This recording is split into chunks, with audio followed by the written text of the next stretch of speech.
Olá, seja muito bem-vindo ao Contribuinte Cast, o podcast do contribuinte. E eu sou Ragélia Canavati, estou aqui com vocês em mais um episódio. Mais precisamente, este é o nosso 50º episódio. E neste episódio, mais do que especial, nós estaremos abordando um tema muito relevante, eu diria. Você sabe o que significa substituição tributária regressiva e progressiva? Sobre este tema, nós estaremos abordando aqui neste episódio e eu já convido você a permanecer aqui comigo, se você é curioso ou mesmo se você quer saber um pouquinho mais sobre substituição tributária progressiva e regressiva. Então é isso, vem comigo!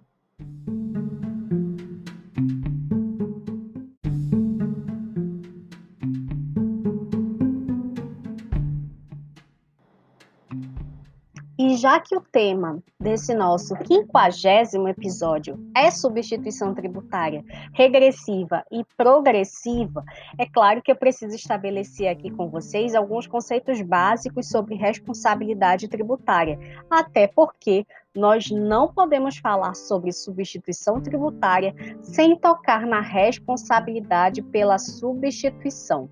Então é isso.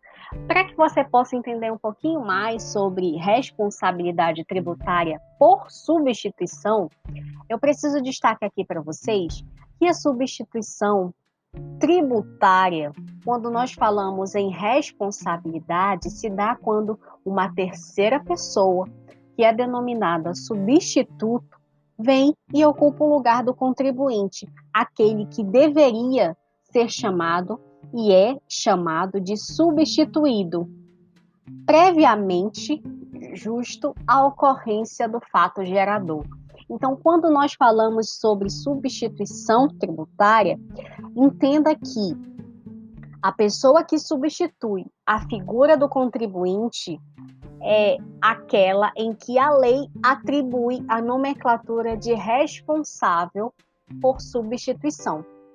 Existem alguns exemplos muito clássicos de responsabilidade por substituição que eu preciso destacar aqui para vocês, que é o caso do empregador em relação ao imposto de renda retido na fonte do empregado e no caso da usina em relação ao ICMS devido pelo produtor rural na comercialização da cana em caule, por exemplo.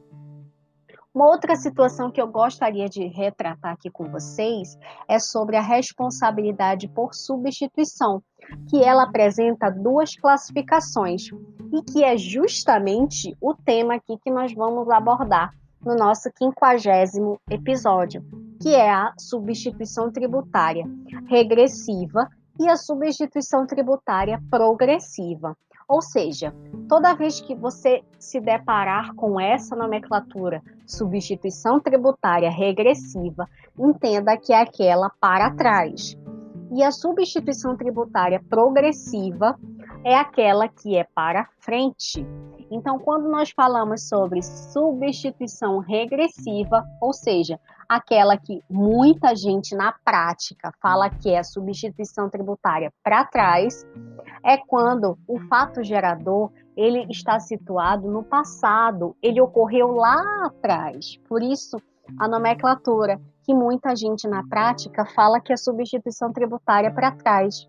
Ou seja, é uma postergação ou até mesmo um adiamento daquele dever jurídico, aquele dever da obrigação tributária, que é o de recolher o tributo.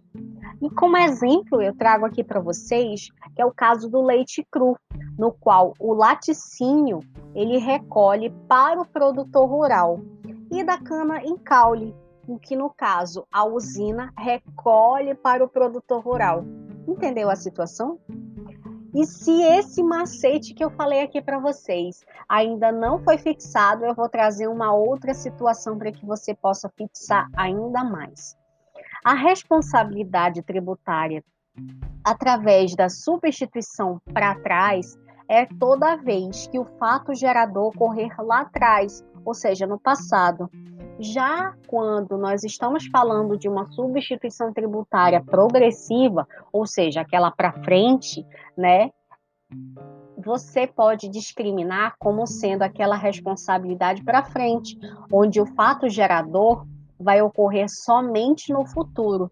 No primeiro caso que eu falei aqui para vocês, o fato gerador ele já ocorreu, e quando já ocorreu, é uma substituição tributária regressiva. Agora, quando ele não ocorreu ainda, ele ainda vai ocorrer, a gente fala que é a substituição progressiva, ou seja, substituição tributária para frente.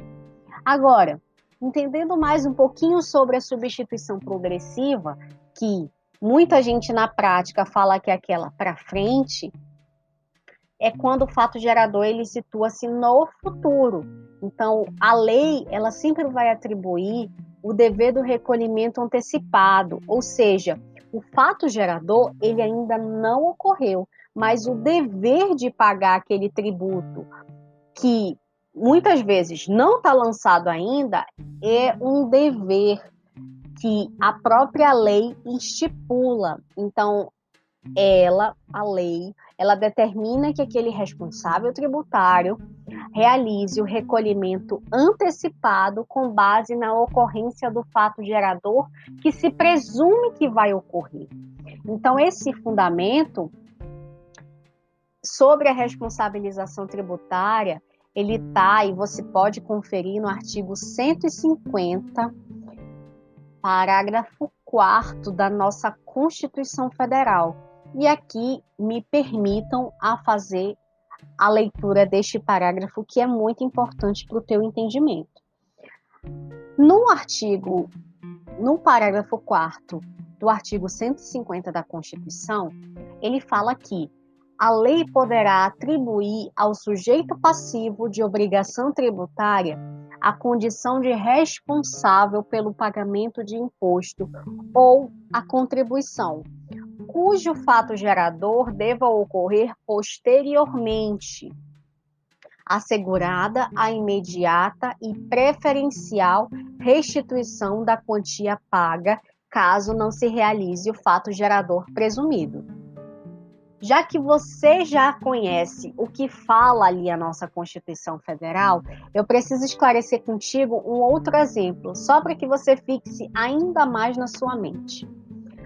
Esse tipo de substituição tributária se dá pelo controle da produção e distribuição, só para que você possa entender um pouquinho mais.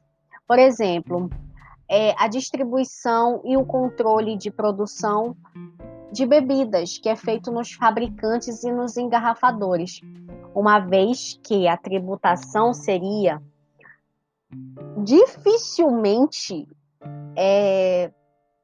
sendo garantida ali se ela fosse feita por todos os bares, né, em que ela for vendida no varejo, por exemplo. Então, uma fiscalização em todos os bares, será que seria necessário? Será que seria viável que todos os bares, será que todos os bares eles possuem uma contabilidade ali ferrenha, muito forte? Não, é claro que não. Então, para garantir isso, é claro que ocorre aí um cumprimento para que os fabricantes e engarrafadores possam estar ali realizando esse controle e o pagamento do recolhimento desses tributos, tá?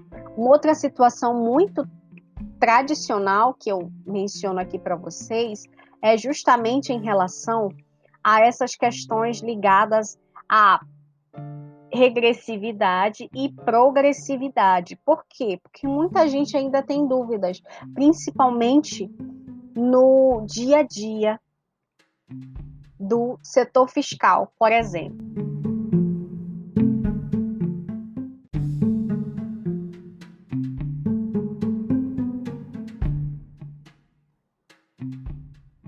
Situações específicas que você precisa estar atento, principalmente quando a gente fala sobre essa subdivisão da substituição tributária entre a regressiva e a progressiva. Por quê?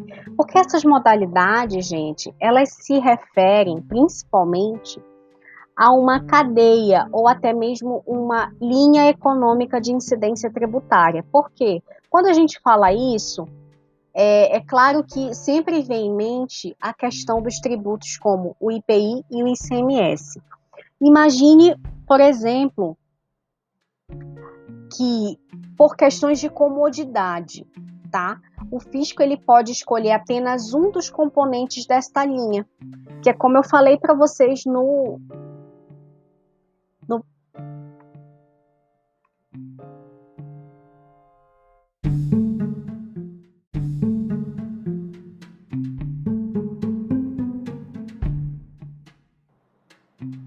E quando nós falamos sobre substituição tributária, é claro que eu preciso destacar aqui para vocês que tanto a modalidade regressiva quanto a modalidade progressiva, ela se refere a situações que vão de uma linha ou uma cadeia econômica de incidência tributária. E quando nós falamos e mencionamos linha ou cadeia econômica, é claro que vem em mente sempre a questão do IPI e ICMS. Só que, entenda, por questões de comodidade, o fisco ele pode escolher apenas um dos componentes dessa linha e tornar ele responsável. É por essa informação que isso esclarece todo a nossa linha de raciocínio que eu mencionei anteriormente. Por quê?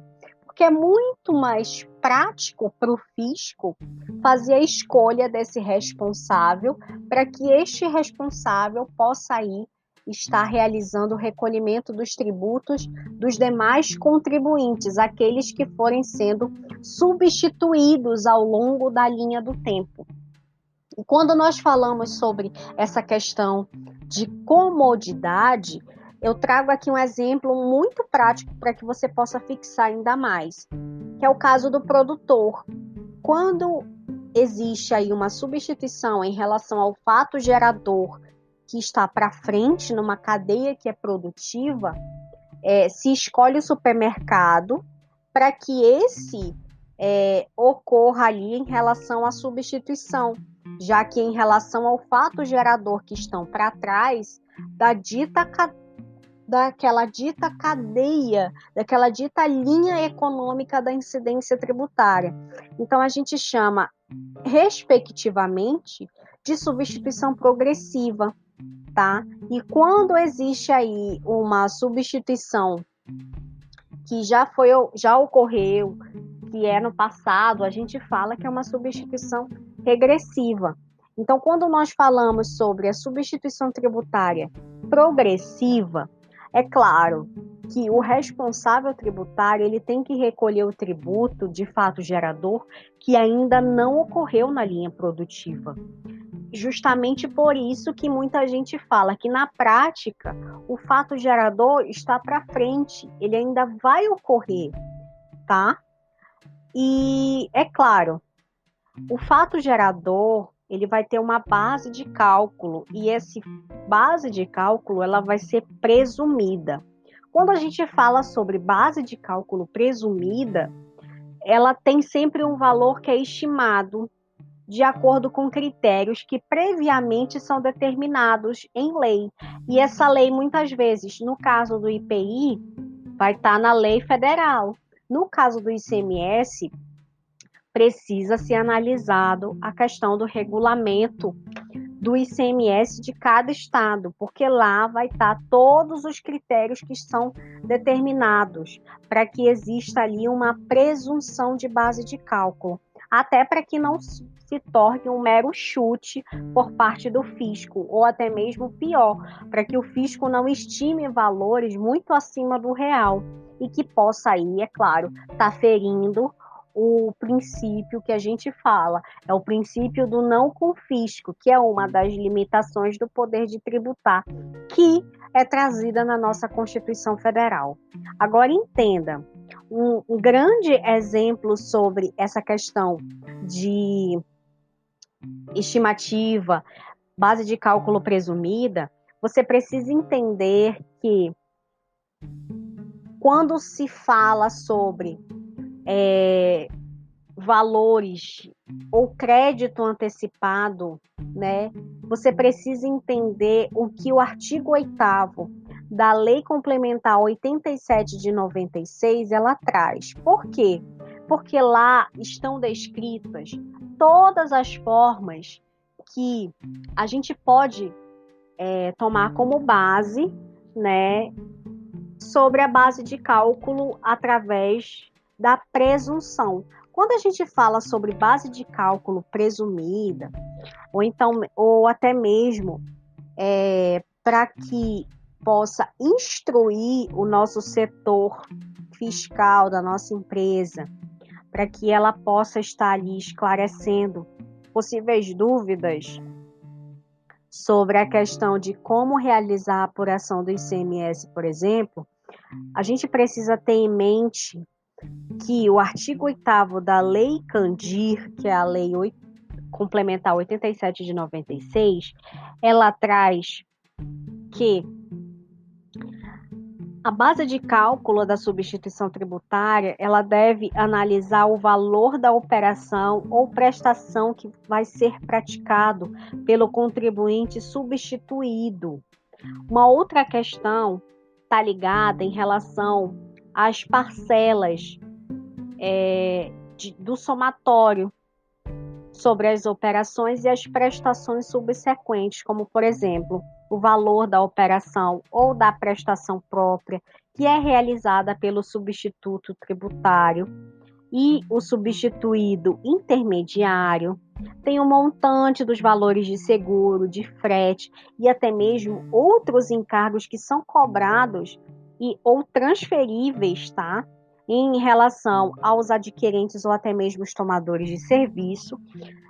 E o que a gente fala que é a margem do valor agregado, que isso deve ser observado por todos, é quase que um mantra de todas as pessoas que trabalham no setor fiscal de uma empresa, que é justamente analisar a margem do valor agregado de cada produto para que possa realizar ali a apuração do ICMS, substituição tributária, por exemplo. Então, quando a gente fala sobre responsabilidade tributária, através da substituição, seja ela para frente ou para trás, regressiva ou progressiva, é claro que a gente precisa analisar que o imposto devido pelas referidas operações, ele deve ser pago pelo responsável, gente. E esse responsável é sempre quando da entrada ou recebimento da mercadoria, daquele bem ou daquele serviço, da saída subsequente porque ele promova, ainda que ele seja isento ou não tributado, tá? E quando ocorrer qualquer saída ou evento que impossibilite a ocorrência do fato determinante do pagamento do imposto.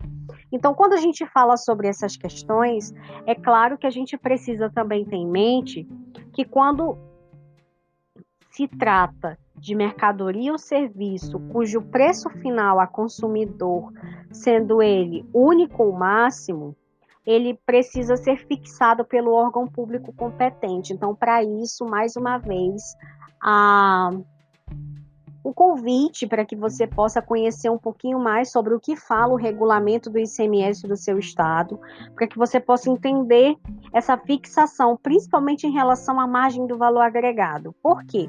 Porque a base de cálculo do imposto, quando a gente fala que é para fins de substituição tributária, é sempre o referido preço que é por ele estabelecido.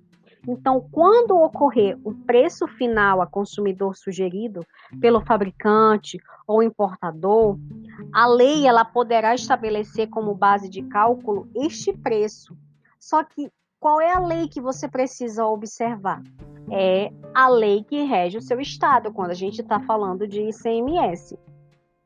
Agora, uma outra informação é que o imposto que é pago por substituição tributária, toda vez que a gente falar que é da saída subsequente ele sempre vai corresponder à diferença entre o valor resultante da aplicação da alíquota que é prevista já na operação interna do Estado de destino sobre aquela respectiva base de cálculo e o valor do imposto devido pela operação, aquela pela propriamente do substituto. Então, toda vez que você ouvir essas palavras, substituição tributária progressiva, substituição tributária regressiva, já fica a dica para que você possa entender como funciona na prática a leitura do artigo 8º da Lei Complementar 87 de 96. E uma leitura complementar, que a gente também destaca, é sempre o regulamento do ICMS do seu estado, porque lá vai estar descrito como você vai precisar fazer para realizar a apuração do ICMS. E se for o IPI, na Lei Federal do IPI.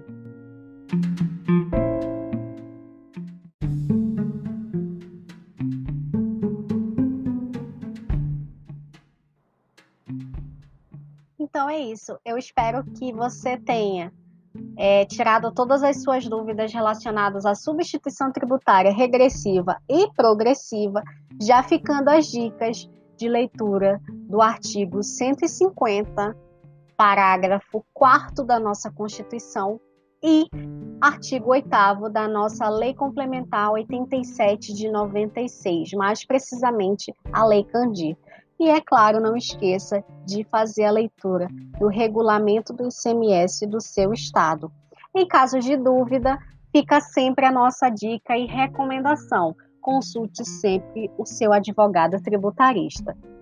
E é isso. Eu espero ter sanado todas as suas dúvidas.